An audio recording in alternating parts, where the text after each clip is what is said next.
But do you feel like you're sitting on a gold mine? Yes! Because you are. We're continuing our series on spiritual wisdom and how to use it. And today our talk is titled, Your Spiritual Bank Account. You have a spiritual bank account, and it is a gold mine. So I want to share some of that with you today. Have you ever imagined having a bank account that was just stuffed with money so that wherever you went, whatever you did, you could always know that you had money there to access? Whatever you needed was available to you. That's the kind of bank account we would all like to have, right? Well, we do have that. We have that kind of bank account with Spirit. And it is our gold mine. But we have to be tuned into it. Because if we don't recognize it, how can we use it? If you don't know that you have this bank account, how can you write any checks on it? There is a catch. We have to make some deposits into the bank account in order to keep it active and keep it alive. Keep us aware of it. Charles Fillmore was the co-founder of the Unity New Thought movement, and he penned this poem. The Lord is my banker, my credit is good. He maketh me to lie down in consciousness of omnipresent abundance. He giveth me the keys to his strong box. He restoreth my faith in his riches. He guideth me in the paths of prosperity for his name's sake. And I shall do business in the name of the Lord forever. There are great spiritual forces within our lives. And those forces we can draw on and draw from through our own mind, through our own thinking here. And this is what gives us the account that we can use as our spiritual bank account. It gives us whatever we need to meet any of the circumstances of our lives. Let me begin by sharing this truth with you. Ernest Holmes wrote in Living the Science of Mind, God is love. Have you heard that before? Maybe once. God is love. God has deposited love at the center of every person's being, whether they know it or not. And this love, which I now use, is not only the greatest sentiment in the world, it is the supreme power. It is the perfect law. It is reality. God is love. So love is the basis of our spiritual bank account.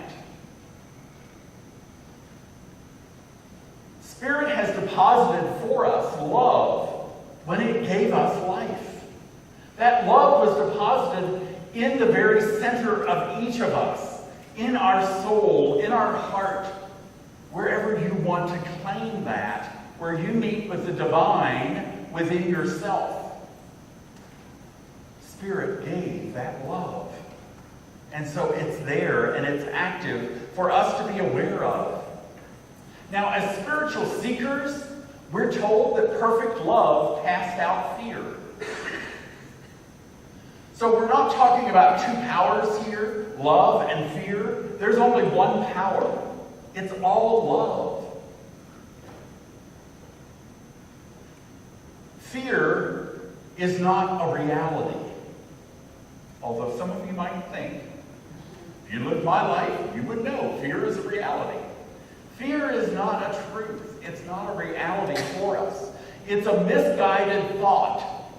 When we have fear, it's because we're not trusting that God has our back. That God is everything and everywhere and present in each one of us and wants to give us good and more good. That is the truth. That is the truth of our life. And when we believe it, it's done to us. So why not believe that God is there, is able, and is willing to give us good and more good? That's the gold mine that we're sitting on. And some of us sit on the gold mine and don't even know that it's there, that it's available to us. As spiritual beings, we are unlimited. I have talked many times about how spirit is unlimited. God has infinite possibilities for each of us in this world. We are the only ones that limit that possibility. God doesn't limit us. We are the ones through our own mind that says, well, I'm really not feeling very worthy of that today. Well, I don't think Spirit really wants me to have that, or wants me to be happy. You know, Spirit knows all about me, and I know all about me, and I know I don't deserve that. That's not the spiritual bank account that God has given us. We deserve every good thing because we are made in the likeness and image of Spirit. God lives within each one of us. And because of that,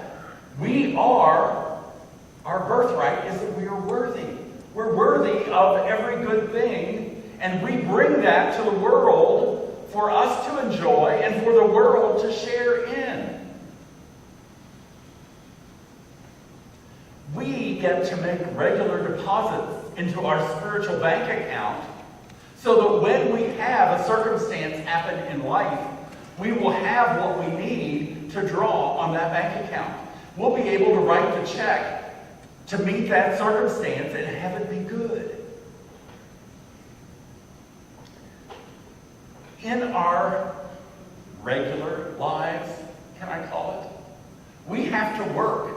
We have to work and make money and put it in the bank so that then we have money when we need it. Well, our spiritual life is just kind of like that too. We get to do our spiritual work, and through our spiritual work, we earn that right, and we make deposits into our spiritual bank account so that when something comes up in life, we have the spiritual wherewithal, the spiritual view to look at that and to draw from our bank account what it is we need. If it's love, if it's peace, if it's trust, if it's to see beauty, then we can draw on that when we build up that spiritual bank account. Ernest Holmes said, we earn the ability to draw on our spiritual bank account only through practicing love.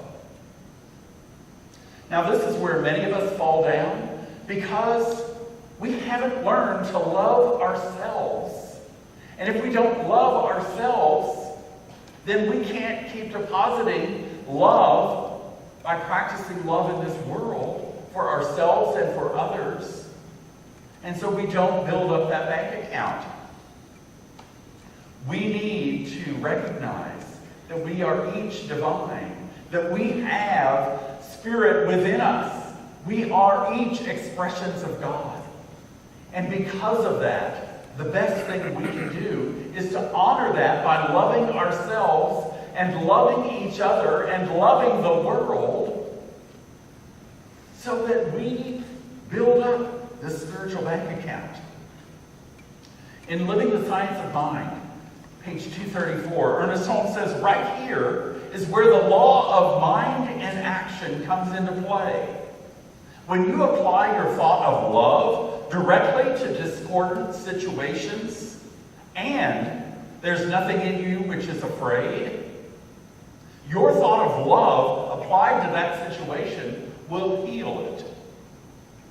If you have deposited enough love into your checking account with the Bank of Life, you will find that you can meet the situation, and the situation that confronts you will be healed. Are we depositing love into our spiritual bank account? Are we giving love to ourselves and to the world?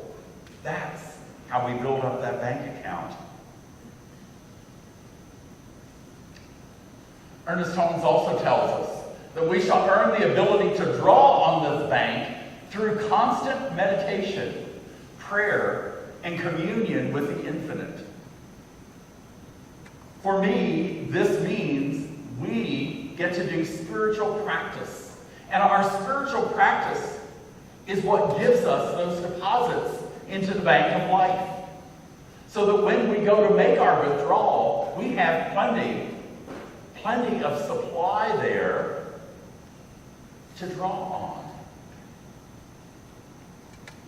Ernest goes on to say, in order to show love, be with the divine, be in relationship with God, think on God, pray, meditate.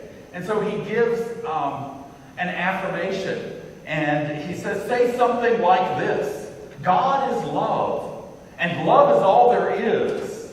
It is mine now. I shall endeavor to see something lovable in everyone. And in every situation I meet, I find love. And as I do this, I shall accumulate a great degree of love in the deposit of my bank account. Are you working to deposit love into your bank account, your spiritual account? Or do you even give it thought? So that's where I want us to think about today.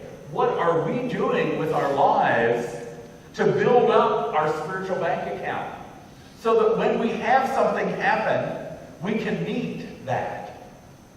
Ernest says in this chapter that we're always being called on to meet emergencies, times when we need a little more love and tolerance, more kindness and understanding, a deeper faith and a higher hope. He says, unless we have a vast amount of goods stored up, we will become impoverished. Poverty is not our birthright. Abundance is, because God is not a God of poverty. God is a God of abundance. Look around at nature. Look at all the different types of birds. Look at the grains of sand and the different types of trees, the leaves on a tree. I was walking this week and I was looking out, open space, mess up or something out here, and we got to the ridge, and it's like looking at all these trees, and I'm thinking, imagine the number of leaves just on the trees that I can see right here. I mean, it's incredible. God is a God of abundance. And so poverty is not something that we should be entertaining in our mind. We should know that we have plenty because we are children of the divine. Everyone is. So no one should be without. It's our mind. It's what we do within ourselves that says we're worthy or we're not worthy. Yes, I can have it, or no, I can't have it. We're the ones that limit ourselves. It's never God that's limiting us. It's always ourselves if we find limitation. Ernest says, limitation and poverty are not things, but the results of restricted ways of thinking. So we're the ones that restrict our thinking, and we don't have to do that. Poverty is not just a lack of money. It's a lack of anything good. And all good is available to us. Love really is the answer for us. When we love ourselves and we love the world, we can receive love back. It's the law of circulation there. And so we circulate love around, and we find that the more we give out, the more we get back. We're open to it. We also get to have the opportunity to think about our lives, about what we want in life. What are our beliefs? What are our hidden beliefs? Do we really believe the things we say, or do we just say the things that we think people want us to say? we get to really look at our lives, because what is in our heart and what will manifest is what we truly believe. We can say great things, but if in our heart we're saying, well, that doesn't apply to me, guess what? It's not going to apply to you. Because whether we think we can or we think we can't, we're right. The universe, God, will always say yes. Yes. It's a law. It's a law of the universe, and it only says yes. We get to ask the questions. Do we ask the right questions? So spending some time this week, taking time to meditate, to pray, to listen to the divine and what it's saying to you will help make deposits into your spiritual bank account. Because God is saying yes. Spirit is saying, I love you. You are love and you are worthy. So we get to release our past. We get to forgive ourselves and everyone else. And we get to live in the present, which is abundant, which is grace for each one of us. What else might we deposit in our bank account besides love? I can tell you that we need to deposit a lot of faith as well. A person without faith is insecure. And so when life happens to them, they become shaken. They're no longer stable. We can deposit faith into our bank account by surrendering our fears. You see, faith is natural. Fear is unnatural. Faith is positive. Fear is negative. Faith is affirmative. Fear is a denial of life. And we don't want to deny life. We want to welcome life. We want to live life and be positive. Great faith is what we need to meet all of the circumstances of life. And it's key, the key to developing great faith is staying in alignment with God, with Spirit, recognizing that we're spiritual beings having a human experience. And so embracing ourselves as spiritual beings. Jesus had deposited a lot of faith before he stood at the front of the tomb of Lazarus and called Lazarus forth. He was facing the fear of the people who knew or thought they knew that Lazarus was dead. He was facing the weeping and the wailing of the family. But his faith was unflavored because he had deposited into his spiritual bank account that faith, that love, that oneness with God. He knew the Father and I are one. And in that knowledge, he would not be shaken. And so he said, Lazarus, come forth. And he did. Do we have that kind of faith? Are we making those deposits into our bank account so that we can have that kind of faith? Maybe this is the kind of faith you have. A woman who wished to test the movement of mountains with the faith of a mustard seed. She spent the whole night praying that the mountain would move and cultivating her faith. The next morning, when she looked out the window, the mountain was still in the same exact spot where she had left it. Well, she said, the mountain's still there, just as I expected. What do we expect from our faith? Are we expecting good? Are we expecting to be able to move mountains? Are we expecting the miracle? Or do we expect that everything will stay the same? Or do we expect that things will get worse? You know, we're not getting any younger. What is it that we say to ourselves? Something else that we would want to deposit is joy and happiness. For we need joy and happiness in our life to carry us through. And how do we cultivate joy and happiness in our life? It begins with gratitude. And when we can be grateful for life and all that we have, then we have great joy and happiness within our life.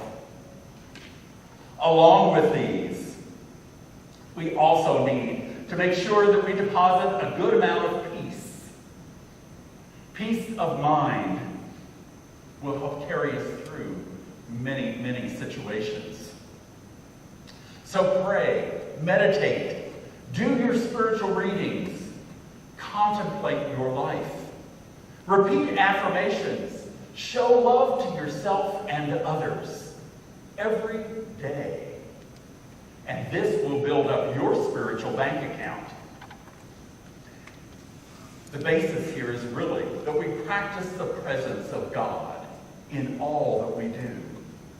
And when we practice that presence and living as that presence in the world, we find that we have all the love, all the faith, all the peace and the joy that we need to meet every circumstance. It's Father's Day, so I want to end with what was given to me as the best Father's Day card ever. It said, "Dad, thanks to your lectures, I never changed horses in the middle of a job worth doing. I know the squeaky wheel gets the worm. And I never count my chickens before I walk a mile in their shoes." And you thought I wasn't listening. Happy Father's Day.